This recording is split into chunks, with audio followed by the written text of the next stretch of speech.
The diner wasn't fancy, but to Malik, it felt like heaven. He loved the checkered floors, the smell of butter melting on pancakes, and the sound of the bell that jingled every time someone walked in. He sat at the corner booth, the one by the big glass window where sunlight spilled across the red leather seats.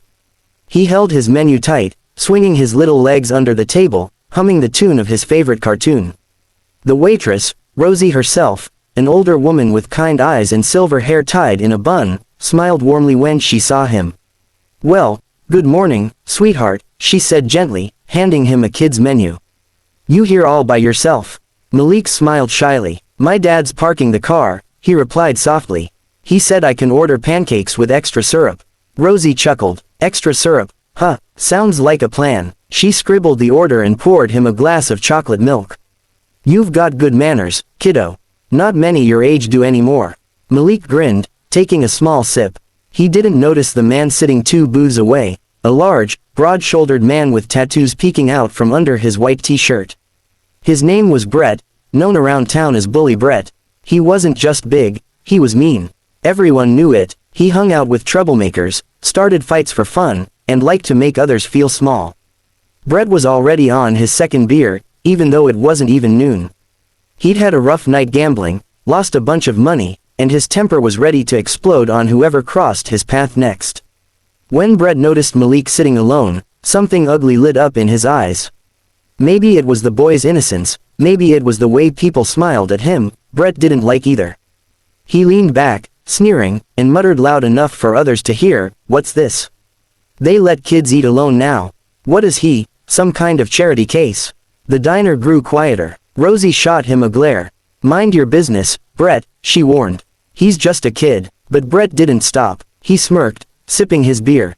"Yeah, well, maybe the little brat should be in school, not sitting here acting like he owns the place." Malik's fingers tightened around his glass, but he didn't look up. His dad had always told him, "Don't answer hate with hate, son. Walk away when people are loud, silence is power." So he stayed quiet. That only made Brett angrier. He stood up slowly, towering over the small boy. His boots echoed across the diner floor. People froze, a mother stopped feeding her baby, a couple lowered their forks. Rosie moved quickly from behind the counter. "Brett, sit down. You're not gonna do this here." But Brett shoved past her. He loomed over Malik, who was now looking up, his brown eyes wide but steady. "You deaf, boy," Brett snarled. "When I talk, people answer." Malik whispered, "My dad's coming." Brett laughed cruelly. "Oh yeah, what's daddy gonna do? Call the cops?" And then, it happened. Before anyone could react, Brett raised his hand and slapped Malik across the face. The sharp sound echoed like a gunshot through the diner. Malik's glass tipped, spilling chocolate milk over the table. The boy didn't cry, he just froze, one hand on his cheek, his small body trembling. Rosie screamed, "You animal. He's a child." A man near the counter stood up. "Hey, that's enough, man." But Brett turned around, puffing his chest, barking, "You want some too?" For a few seconds, no one moved. The only sound was the sizzling grill and Malik's shaky breath. Then, the bell above the diner door jingled. Everyone turned. A tall man walked in, dark coat, black gloves, and eyes so cold they could freeze fire. He moved with quiet authority, every step measured and calm. Behind him, 2 men in suits followed, scanning the room. Malik's face lit up in relief. "Dad," he whispered. The man's gaze locked on his son's red cheek, the spilled milk, the trembling hands. Then his eyes slowly shifted toward Brett. The entire diner went still. Even Brett, who had been ready to boast, suddenly felt the air change. "Hey, we were just," Brett began, but his voice faltered. The man, known to the city's underground as Anthony, the ghost, Moretti, didn't say a word. He just stared, his jaw tightening. Everyone in Chicago knew the rumors about him. He wasn't just rich, he ran half the city's underground networks, and the other half owed him respect. No one dared cross him. No one dared touch his family. Anthony kneeled beside Malik, gently cupping his son's chin to inspect the bruise. His voice, calm but deadly, filled the silence. "Who did this to you, son?" Malik hesitated. He didn't want trouble, but when he saw the look in his father's eyes, cold, protective, burning with quiet rage, he just pointed. "At Brett." Rosie gasped softly. Brett's face turned pale. Anthony stood up slowly, dusting his hands as his men stepped forward like shadows. The diner felt like the temperature had dropped 10 degrees. Brett took a step back, his tough guy act melting away. "Hey, man, look, it was just a misunderstanding. The kid, he spilled his drink." Anthony's eyes narrowed. "You hit a child," he said softly. "My child." The way he said it made the air tighten. Even the sound of traffic outside seemed to fade. Anthony took a slow breath. "You don't touch what's mine," he murmured. "Not ever." The two men behind him, tall, silent, dressed in black, closed in around Brett. He backed up against the wall, stammering, I didn't know. I swear, I didn't know he was." Anthony stepped closer, his voice smooth, calm, almost polite. "You didn't need to know who he was. You just needed to know he was a boy." For the first time, Brett looked like the small one. His hands shook, his voice trembled. "Please, I didn't mean." Anthony leaned in, his lips barely moving. "You meant to hurt someone who couldn't fight back. That's the last mistake you'll ever make." Rosie, trembling, whispered, "Mr. Moretti, please, not here." The kids watching. Anthony turned slightly, his eyes softening when he looked back at Malik, still seated at the booth, cheeks red, eyes wide but dry. He sighed deeply, as if remembering something. Then he nodded. "You're right," he said quietly. "Not here." He motioned to his men. "Take him outside." Brett's face went white as the two men each grabbed an arm. He tried to resist, but it was pointless. The bell jingled as they dragged him out into the parking lot. Anthony turned back to his son, sitting down beside him. He wiped the spilled milk with a napkin and whispered, "You okay, champ?" Malik nodded slowly, his voice small. "I didn't cry, Dad." Anthony smiled faintly. "That's my boy." But behind that smile, his jaw was still tight, his mind already calculating. He didn't need to shout. He didn't need to threaten. Everyone in that diner knew, the bully's fate was sealed. And as Malik picked up his fork and tried to eat again, the sound of a single car door slamming outside broke the silence. Inside, no one spoke.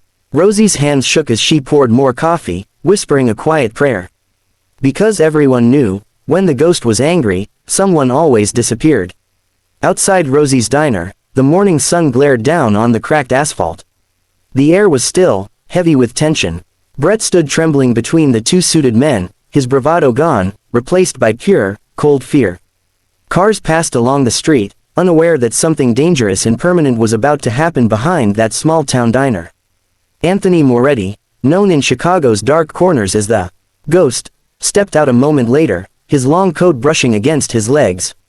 He didn't need to shout, didn't need to raise a hand. Power, real power, came from silence. And right now, that silence was deafening. "Put him down," Anthony said softly. The men released Brett, who stumbled backward. He rubbed his wrists, trying to steady himself. "Listen, man, I swear I didn't know. I didn't know he was your kid," he blurted out. Anthony's expression didn't change. He took a cigarette from his pocket, lit it, and took a long, calm drag. "You didn't need to know who he was," he said. "You just needed to know he was a child." Brett swallowed hard. "It was a mistake. I was drunk, okay. I wasn't thinking." Anthony took a step closer. "That's your problem, Brett. You never think. You act like a man who's never been held accountable."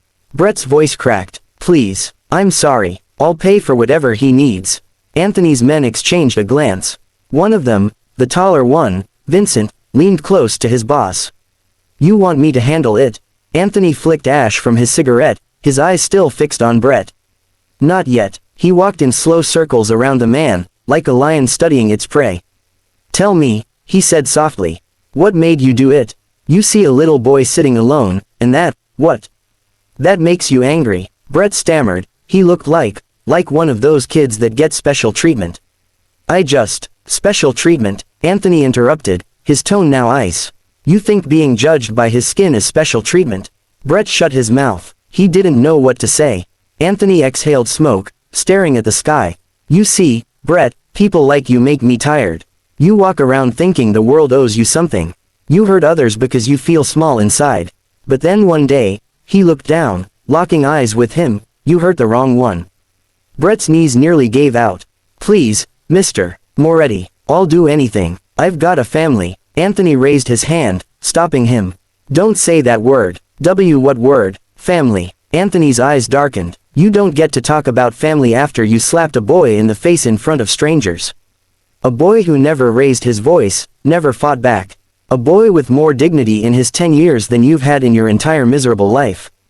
Brett began crying quietly. I'm sorry, he whispered. Anthony stared at him for a long moment, then looked at his men. Vincent, Carlo, take him for a drive. Brett's head shot up. No, no, no, please, don't.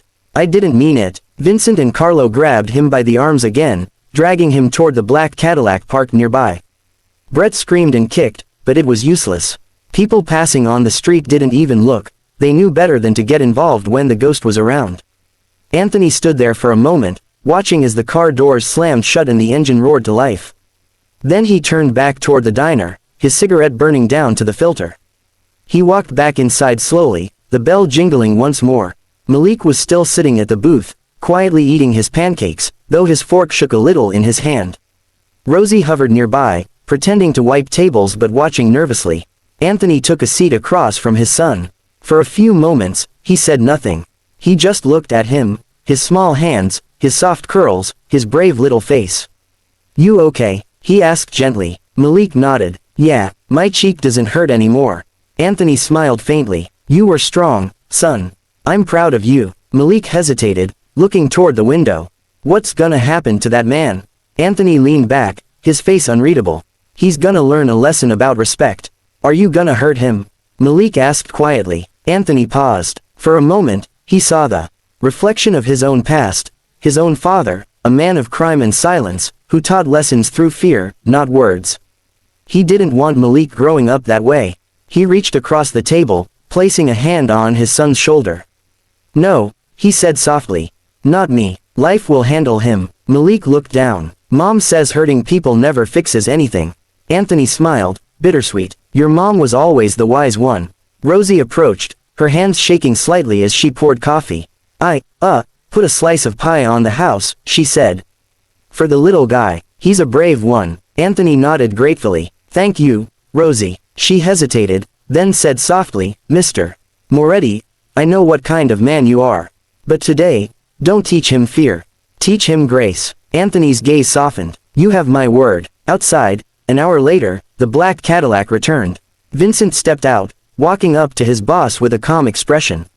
It's done, he said quietly. Anthony nodded, then asked, where is he? Vincent replied, we didn't touch him. Dropped him at St. Michael's shelter, gave him a warning, and, your donation envelope. Anthony raised an eyebrow. You gave it to him. Vincent smirked faintly. Not directly. To the shelter. His name's on the list now. He's working the kitchen for the next 3 months. Anthony nodded approvingly. Good. Vincent hesitated. You sure that's enough? I mean, after what he did. Anthony looked through the diner window at Malik, laughing as Rosie cut his pie.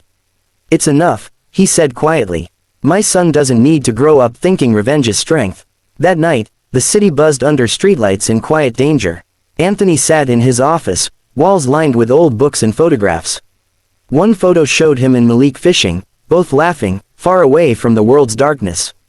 He poured himself a glass of whiskey, staring at it for a long while before setting it down untouched.